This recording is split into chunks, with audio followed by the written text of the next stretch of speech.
કે દૂધને ટકાવવું હોય તો શું કરવાનું? એમાં પ્રિઝર્વેટિવ નાખવાનું.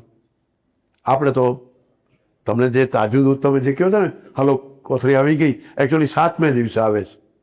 એની જે પ્રોસેસ જ એવી છે કે ગામડેથી દૂધ જાય ચિલર પ્લાન્ટમાં, ચિલિંગ પ્લાન્ટમાં જાય, ચિલિંગ પ્લાન્ટમાંથી મોટા ટેન્કર ભરાય, પછી જાય અમૂલમાં કે માઈ ડેરીમાં, ત્યાં પછી એમાં બધી પ્રોસેસ થાય અને એમાં 22 જાતના કેમિકલ પડે. એમાં ડીડીટી એક કમ્પોનન્ટ છે. ડીડીટી એમાં જંતુ મારી નાખે ને, કે જંતુ વગરનું દૂધ દેવું છે લોકોને, હાઈ ક્લાસ હેલ્ધી દૂધ દેવું છે, એટલે ડીડીટી એટલે એ જંતુને મારનારો પદાર્થ. એમાં ડિટર્જન્ટ પડે, સફેદ જોઈએ, દૂધ કી સફેદી ફલાણા સે આએ, એ અંદર હોય, નાખવું જ પડે તો જ એક સરખું થાય. ટોન્ડ કરવું છે એટલે એમાં બીજું કેમિકલ નાખવું તો એક સરખું. નહીં તો આપણો દૂધવાળો આવે તો એ કોક દી પતલું હોય, કોક દી જાડું હોય, કોક દી પીળું હોય, કોક દી તો એ એક સરખું આવે ડેરીનું, ને તમને ખુશ કરી દે કે અમારું દૂધ તમને એક સરખું આવશે. પણ એક સરખું કરવા માટે એને ઇમલ્સિફિકેશન કરવું પડે. ઇમલ્સિફિકેશનમાં ખાસ કેમિકલ નાખવું પડે તો એ એક સરખું આવે, એક સરખો કલર, એક સરખી કન્સિસ્ટન્સી, એક સરખી ઘનતા, એ બધું આવે. 22 કેમિકલ નાખે, પછી એને પાઉચમાં ભરે, પ્લાસ્ટિકમાં. એ પાઉચમાં ભરાય, પછી જાય બહારે અને તમારા ઘર સુધી પહોંચે, પાછું ધોળકા થઈને, આમ બગોદરા થઈ, લીંબડી, ચોટીલા થઈને પહોંચે. એ 7મે દિવસે આવે.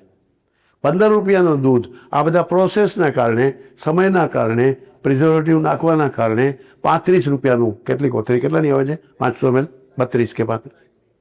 તો એ એકચ્યુઅલી 15 રૂપિયાની કિંમત છે. જો તમારા ઘર પાસે હોય એમાં એનાથી જેટલી કિંમત છે એનાથી વધારે પ્રોસેસમાં ખર્ચો થાય, અને પાછું તમને 7મે દિવસે મળે, અને બગડે નહીં એટલે પ્રિઝર્વેટિવ નાખવું પડે, સોડિયમ બેન્ઝોઇટ. તો 22 કેમિકલ તમે નાખવાના, તમારે શું કામ નાખવાના? તેલની વાત તો કરીશ જ તમને હું. અડધા પડધા તો એ જ બધા કેમિકલ તેલમાં પડે છે. આ તો દૂધ એકદમ ઘરે આવતી રોજની વસ્તુમાં પણ તમને કાંઈ જ ખબર નથી કે કેમ આવે છે, અને તોય થપ્પો એનો લાગે, ISIનો થપ્પો લાગે, એનો ફૂડ સેફ્ટી અને સિક્યોરિટીનો. કોણ નક્કી કરશે આ બધું? તમારે નાગરિકે નક્કી નહીં કરવાનું, જેણે ખાવું છે એણે, જે પૈસા આપે છે એણે. એક તમને જરા જુદી વાત કરું. દાહોદના સંસદ સભ્ય, આપણા ગુજરાતના, હમણાંની ઘટના છે. દાહોદના સંસદ સભ્યને કોઈકે કમ્પ્લેન કરી કે સાહેબ જુઓ તો આ દૂધમાં જે છે ને લખ્યું છે 500 ml, મને લાગતું નથી. તો કે હાલો, સંસદ સભ્ય હતા, પાવર છે મોટો, જવાબદારી છે, લોકોએ ફરિયાદ કરી એટલે એમણે દૂધના ઓલામાંથી 5 પાઉચ ઉપાડ્યા રેન્ડમ, અહીંથી. કીધું કે ભાઈ આ એની ફરિયાદ ઓલી રિફાઇનની નહોતી, એની ફરિયાદ દૂધની ક્વોલિટીની નથી. એ કે 500 ml નથી લાગતું હો. એટલે 500 ml ને પંચનામું કરીને ખોલ્યા.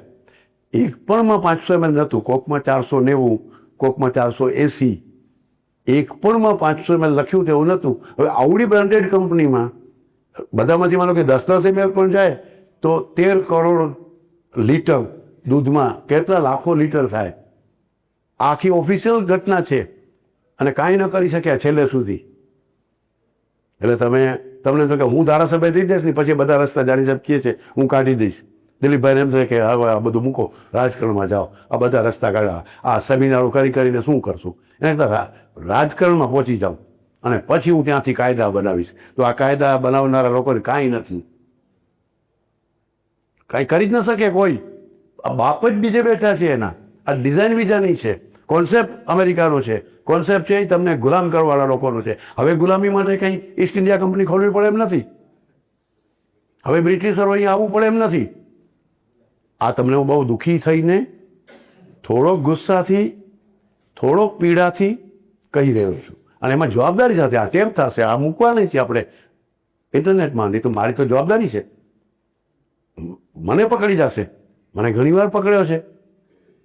હું અમૂલમાં બોલું છું જઈને, એ લોકોએ બોયકોટ કર્યો અમારા સાયન્ટિસ્ટે અમારી સામે. હું કતરિયા સાહેબ, મેં તો કીધું હું સાચું બોલીશ, તમે જેટલા લીટર દૂધ આવે છે એ બતાવ્યું, એનાથી વધારે વેચો છો, એ કેવી રીતે વેચાય?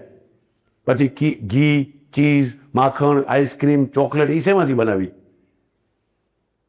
13 કરોડ લીટર દૂધ આવે અને 16 કરોડ વેચે, પાછું પાણી તો છે ને જાડું છે. તો તમે શું કર્યું છે યાર, કયો તો ખરા. તો જવાબ દેવા તૈયાર નથી. તો તમે નાગરિક તરીકે તમે શું કરી શકો? તો કમસે કમ અહીંયા ક્યાંક સાંભળો, સમજો, કોઈ 2 લોકો પણ એમાં કંઈક રસ્તો કાઢશે અને રસ્તા બતાવશું. તો દૂધ કયું પીવું, તેલ કયું લેવું, ક્યાંથી લેવું, છે આપણી પાસે ઓપ્શન. વાત કરીએ. આપણા બાપદાદાની વાત નથી સાંભળી, આપણે આપણી પરંપરાની વાત નથી સાંભળી, આપણે આયુર્વેદમાં રસ નથી, આપણે આપણા પોતાના શરીરમાં જ રસ નથી, આપણે હેલ્ધી રહેવામાં જ રસ નથી. આપણે ખબર છે કે આ વિદ્યાનગર નહીં તો બીજું પછી ખોલશે, બીજે ક્યાંય જાશું, ફોન કરશું, 108ને બોલાવશું, પણ સાચું નથી ખાવું, સારું નથી ખાવું, ગોયરું નક્કી જ કરી બેઠા છીએ. પણ તોય મેં નક્કી કર્યું છે અને તમે નક્કી કર્યું છે, તો આપણે એને સાંભળીએ.